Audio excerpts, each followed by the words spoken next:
Қайырлы күн, әріптестер. Біз нөмір 74 жалпы білім беретін мектебінің бастауыш сынып мұғалімдері Аймышева Кенжегүл Камиловна, педагог зерттеуші, педагог сарапшы Хасенова Рахат Сериковна. Біздің әдістемелік ұсынымымыздың тақырыбы эссе жазып үйренеміз. Мақсаты оқушылардың эссе жазу дағдыларын қалыптастыру және жетілдіру арқылы жеке көзқарастарын жазбаша түрде білдіруге, олардың тілдік, логикалық және сыни ойлау қабілеттерін дамыту. Міндеттеріне тоқталатын болсақ, эссе жанрының теориялық ерекшеліктерін түсіндіру, эссе құрылымымен таныстыру және оны дұрыс жоспарлауға үйрету. Эссе жазуға арналған әдістер мен тапсырмалар жүйесін ұсыну, бағалау критерийлері мен дескрипторлар негізінде жазылым сапасын бағалауға бағыт беру. Өзектілігіне тоқталатын болсақ, ойды жүйелі жеткізе алмау, сөйлеу шорқақтығы, көптеген бастауыш сынып оқушылары өз ойын ауызша да, жазбаша да жеткізуде қиналады. Бұл тілдік қордың жеткіліксіздігі мен жазылым дағдысының қалыптаспағандығын көрсетеді. Аз сөйлеу, белсенділіктің төмендігі, жеке ой айту, пікір білдіруде оқушылар тұйықтық танытады. Әдістемелік ұсынымдағы эссе жазуға бағытталған жұмыстар осы қиындықтарды жеңуге көмектеседі. Ал енді біздің ерекшелігіміз, әдістемеміздің ерекшелігі неде? Мына жоғарғы отырып қойсы. Бұл біздің әдістемелік ұсынымымызда бастауыш сынып оқушыларына бейімделген эссе жазу үлгілері, жаттығулар жүйесі, бағалау критерийі мен дескрипторлар нақты әрі қолжетімді түрде ұсынылған, және де ұсынымның құрылымында оқушының жас ерекшеліктері ескерілген. Сонымен қатар бұл ұсынымда эссе жанрын меңгертудің әдістемелік кезеңдері, тапсырмаларды саралау, жеке және топтық жұмысқа негізделген тәсілдер жүйеленген.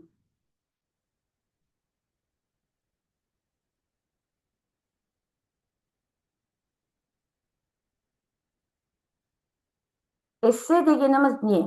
Эссе бұл автордың белгілі бір тақырыпқа немесе проблемаға қатысты жеке көзқарасын, ой толғамын, бағасын білдіретін еркін стильде жазылған шағын көлемді прозалық шығарма. Ол ғылыми мақала мен шығармашылық жазудың арасындағы аралық форма ретінде танылып, әрі жүйелі, әрі субъективті жазылым формасын ұсынады. Эссе шағын көлемді, еркін құрылымды, автордың жеке көзқарасы мен ой толғамына негізделген прозалық мәтін. Эссе жанры оқушыларға күрделі ойды қарапайым тілмен жеткізуді, өз пікірін жүйелі дәлелдеуді үйретеді. Эссе жазуда негізгі мақсат және пікірді дәлелді, тұжырымды, әрі көркем жеткізу. Ол тақырыпты терең түсінуді, шығармашылық ойлауды, тілдік құралдарды орынды қолдануды, композициялық сауаттылықты қажет етеді. Эссе тек жазба жұмысы ғана емес, тұлғалық дамуға, ой еркіндігіне жетелейтін шығармашылық әрекет, логикалық дәлелдерді, тілдік сауаттылықты, нақты құрылым сақтауды талап етеді. Ал енді біздің бұл ұсынымымыздың жаңашылдығы неде? Жаңашылдығы ұсынып отырған әдістемелік құралда эссе жазуға үйрету үдерісі қазіргі білім беру талаптарына сәйкес жаңаша тәсілдермен ұсынылады. Онда білім алушының өзіндік ойлау, рефлексия жасау, инфографика, өзара бағалау мен өзін-өз бағалау дағдыларын дамытатын заманауи әдістер, Вен диаграммасы, VEV, ой картасы, тезис, дәлел, мысал формуласы қолданылады.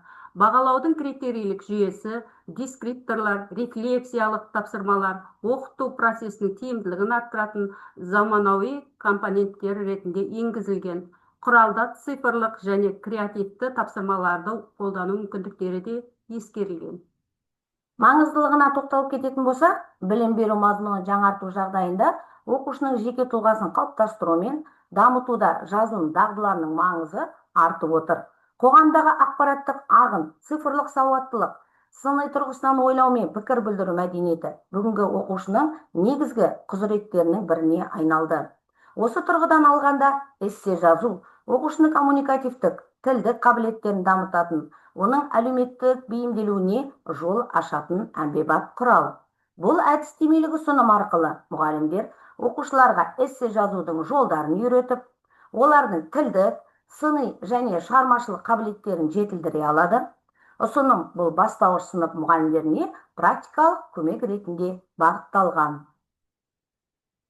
Бағалау критерийі мен дескрипторлар бұл жазылым үшін. Мазмұнның толықтығы, бірінші, бұл жерде тақырып толық ашылған, аргументтер бар, идея анық болу керек. Бұл жерде 2 балл қойылады. Ал егер толық емес болса, 1 ұпай беріледі.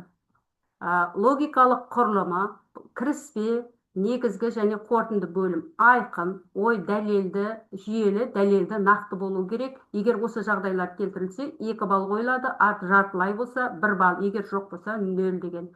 Ал тілдік сауаттылық, бұл жерде сөйлемнің құрылымы, орфографиялық, пунктуация және грамматикалық қателер жоқтығы. Бұл жерде толық осылай болатын болса, критерийлері сай келетін болса 2 балл, бұл жартылай болса 1 балл қойылады.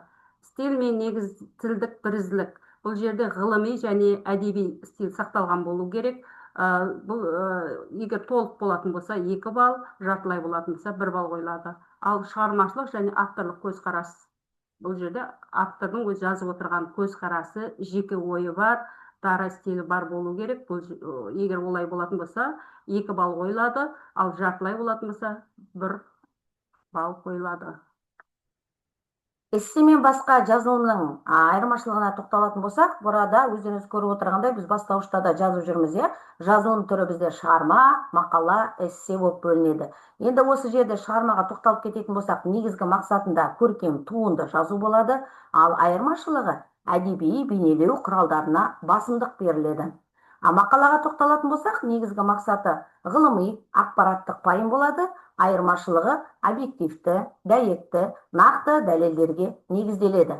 Ал эссеге тоқталатын болсақ, әріптестер, бұл жерде негізгі мақсат жеке пікір білдіру, ой толғау болу керек.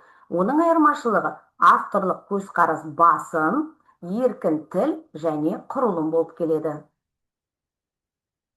Эссе жанрын басқа мәтінмен даралайтын бірнеше басты ерекшеліктері бар. Ол бірінші ерекшеліктері субъективтілік. Ал сипаттамасы автор өз ойын, көзқарасын білдіреді. Бұл эссенің басты өзектілігі. Ал шағын көлем бұл эсседе әдетте 200-400 сөзден аспайтын болу керек мектеп деңгейінде. Ал бастауышта бізде енді 3-4 сыныптарда 200-ден 250-300-ге дейін болады. Ал еркін құрылым, эссе логикалық жүйелі болса да, шығармашылық еркіндікке ие, тілдік, композициялық шектеу аз болады.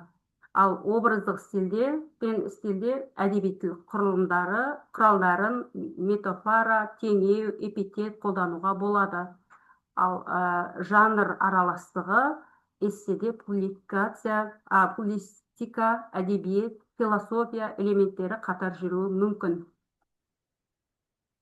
Енді эссенің құрылымына тоқталып кететін болсақ, әріптестер, бөлімі кіріспе бұл 1 абзацтан тұрады. Бұл абзацта тақырыпты таныстырады, негізгі идеяны, яғни тезис ұсынады, көзқарас анық көрсетіледі. Негізгі бөлімге тоқталатын болсақ, негізгі бөлім бұл баланың жас ерекшелігіне сай 2 абзацтан немесе 3 абзацтан болуы мүмкін. Әр абзац бір дәлел немесе ойды дамытуға арналады. Мысалдармен, дәйек сөздермен, фактілермен бекітіледі. Ал қорытындысы ол міндетті түрде 1 абзацтан болады. Қорытындысына тоқталатын болсақ, онда ой жинақталып, бастапқы тезис дәлелденеді, болашаққа болжам немесе ұсыныс жасалады, тақырыпты түйіндеу, ой қорытындысы, ұсыныс немесе пікірдің маңызы жазылады. Ал енді эссе жазуды үйрену кезеңдері. Бірінші кезеңде үлгілерді талдау. Жақсы және әлсіз эссені талдау. Эссені салыстыру, әртүрлі мәтіндердің күшті немесе әлсіз жақтарын талдау. Ұжымдық талқылауда мәтінді сендіретін немесе нәтижесіз ететін көрсету керек. Ал тезис, аргумент, мысалдар, байламдар ұғымдарын енгізу. Екінші кезеңге тоқталатын болсақ, екінші кезеңде біз оқушыларды жазуға дайындық, яғни burada тақырыппен танысады, талдау, негізгі сұрақ не туралы, қандай көзқарас білдіру керек, негізгі сұрақты анықтау керек. Мысалы, тақырыпқа ми шабуылда 5 сұрақ әдісімен алуға болады. Бұл жерде не, неліктен, қалай, мысал және соған қорытынды келеді, қорытынды жазады. Идеялар картасын, ойлар картасын, минтмап құру немесе тезисті тұжырымдау бұл негізгі ойды білдіреді. Үшінші кезеңде жоба жазу. Бұл жерде 4 жоба жазу көрсетілген. Бірінші жоспар құруда кіріспе негізгі бөлім, қорытынды жоспарлау, құрылымды анықтау. Кіріспе негізгі бөлім, қорытынды құрылымын қағаз бетіне түсіреді оқушылар. Ал екіншіде бірінші нұсқаны жазу. Мазмұны мен логикаға мән беру керек. Ал дәлелді келтіруде жеке тәжірибесі, мысалдар, дәйек сөздер пайдаланады. Эссе жазып жатқанда өзінің жеке тәжірибесінен мысалдар, дәйек сөздер оқушы өзі келтіріп отыру керек. Ал мазмұнды дамытуда нақты дәлелдер мен мысалдарды арқылы ойды тереңдетіп жазады. Төртінші кезеңге тоқталатын болсақ, өңдеу және редакциялау. Яғни бұл жерде тілдік сауаттылыққа мән беріңіз, грамматикалық, пунктуациялық, стилистикалық қателерді түзету және ережелерді сақтау. Өзін-өзі өңдеу, орфография, логика, байланыс, тезис қайталау, эссе бағалау парағымен және чек парағымен жұмыс. Burada критерийлер берілген, оның сипаттамасына тоқталатын болсақ, бірінші тақырыпқа сәйкестік. Burada тақырып қаншалықты дәл ашылғанын қарайсыздар. Мәтіннің құрылымына тоқталатын болсақ, кіріспенің негізгі бөлімінің және қорытындының болуы міндетті түрде. Дәлелдеуге тоқталатын болсақ, логикасы, негізділік, сенімділік, мысалдар келтіру керек. Тіл және стильге тоқталатын болсақ, сауаттылық, үйлесімділік, ғылыми публистикалық дәлділік болу керек. Ең соңында қорытындылау, яғни өзіндік жеке көзқарас, қызықты пікір білдіре білу керек. Ал бесінші кезеңде қайта қарау және түзету.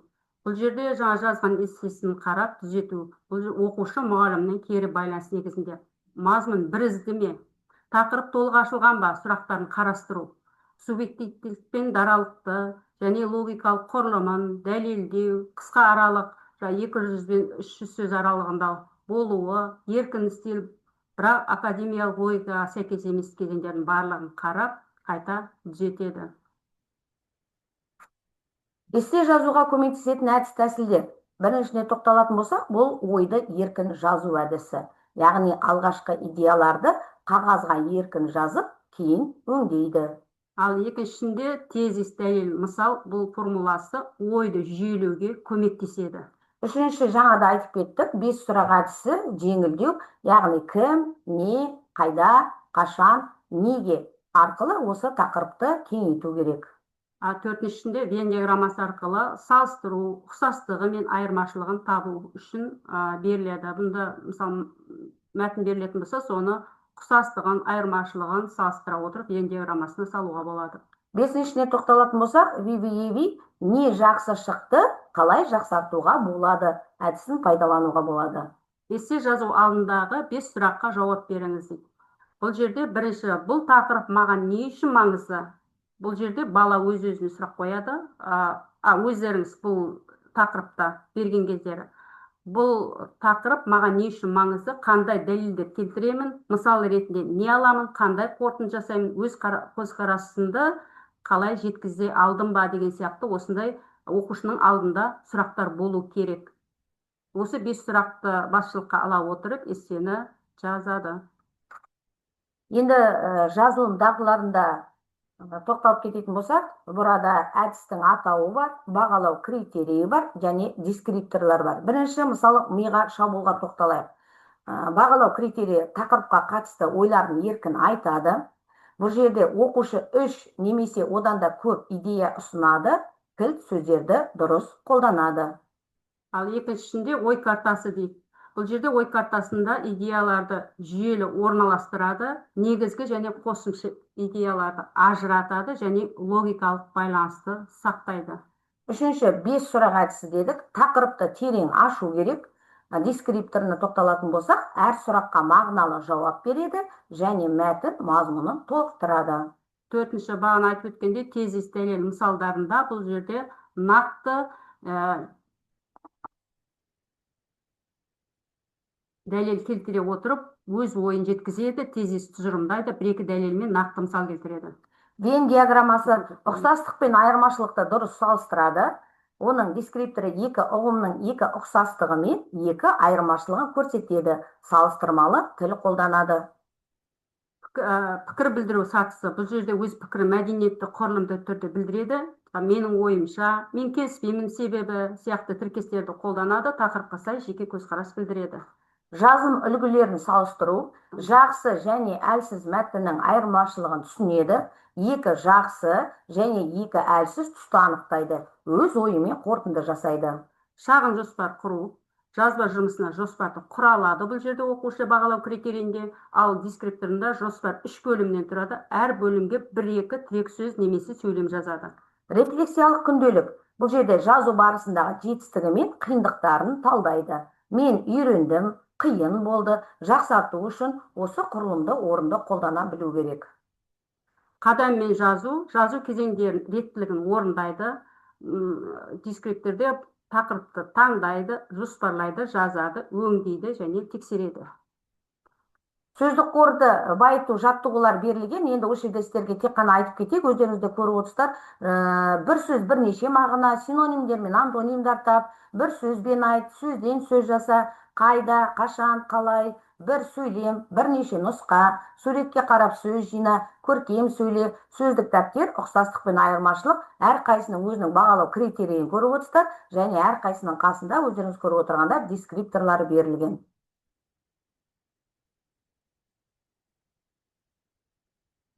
Күтілетін нәтижеге тоқталатын болсақ, әдістемелік ұсынымызды жүзеге асыру нәтижесінде оқушылар білім деңгейінде эссе жанрының ерекшеліктерін, түрлерін, құрылымын білетін болады. Білік деңгейінде эссеге жоспар құрады, құрылымдық бөлімдері бойынша жұмысты орынды жазуды меңгереді, аргументтер келтіруді меңгереді, мысал келтіріп, өз ойын дәлелдеуге қабілетті болады. Сөйлемдерді орынды құрастыруға дағдыланады.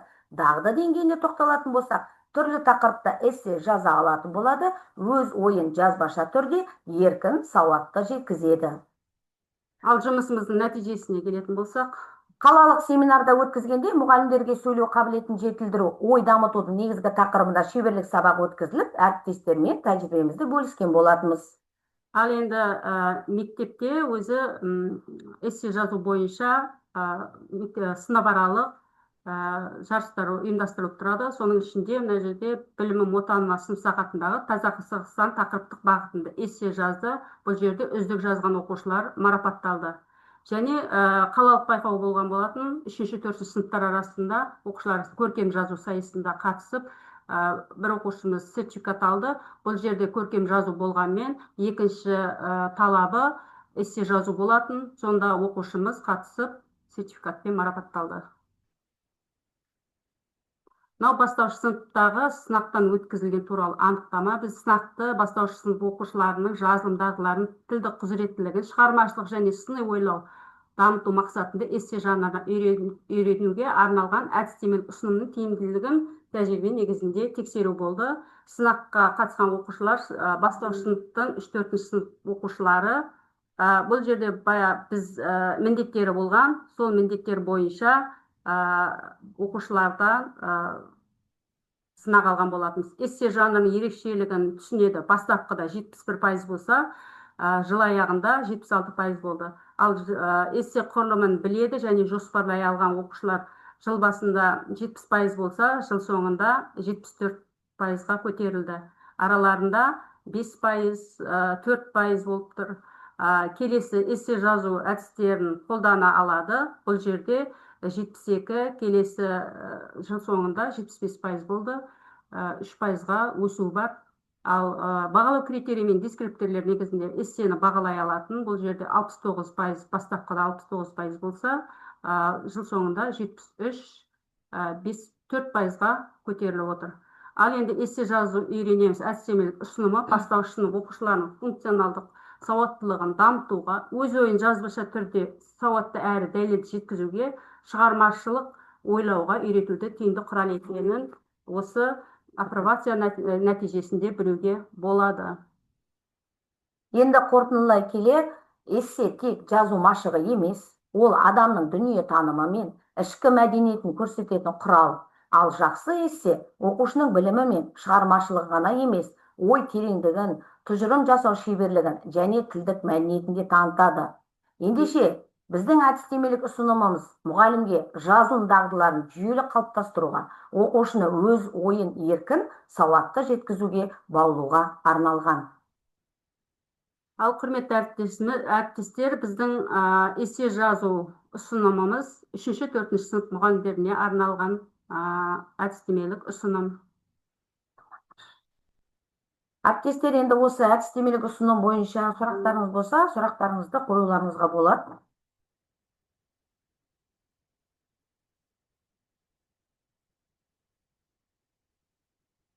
Сұрақтарыңыз болса, сұрақтарыңызды қоюға болады. Өздеріңізге не ой түйдіңіздер, не жаңашыл болды, бөлісе отырыңыздар.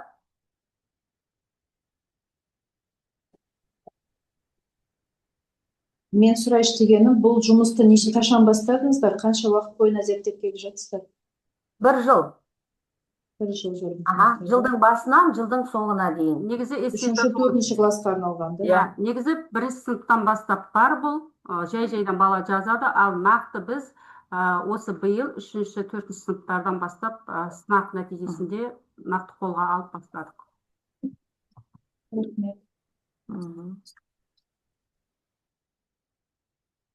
Айтарларыңыз бар ма, өздеріңіздің қосатын пікірлеріңіз?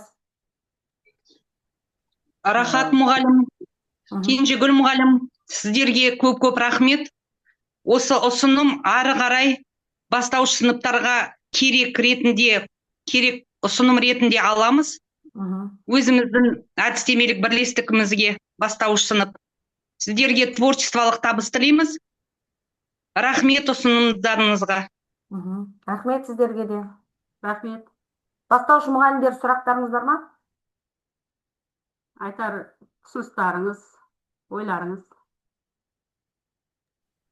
Саламатсыздар ма? Саламатсыз. Мысалы, бастауыш сыныптарға эссе мен шығарманың айырмашылығын қалай нақты түрде түсіндіруге болады? Енді өздеріңіз білетіндей, 1-2 сыныптан бастап, 1 сыныптан бастап өз ойларын жазғызамыз, одан кейін шығарма жазғызамыз. Өте жақсы сұрақ, өйткені қазір өздеріңіз білесіздер, балалардың көбісі эссе мен шығарманы ажырата алмайды. Мысалы, шығармада нақты әдеби тілмен, нақты жоспарға ғана шектеледі, ал бұл эсседе автордың өзінің жеке ойы, пікірі болады. Нақты бастауыштың балаларына осылай түсіндіріп болады. Және кіріспе бөлімінде қойған сұрақтың жауабын негізгі бөлімде сол сұраққа жауап жазады да, қорытындыда соны қорытындылау керек. Эссенің айырмашылығы, нақты айырмашылықтармен осы болып келеді. Және жаңаға жазған автор өзінің ойын, жеке пікірін білдіре алады. Бір жоспардан шектеу ғана қойылмайды эсседе. Бұнда еркін беріледі, бала өз ойын еркін толық жеткізеді. Ал шығармада сол мәтінмен ғана шектеліп қалады ғой.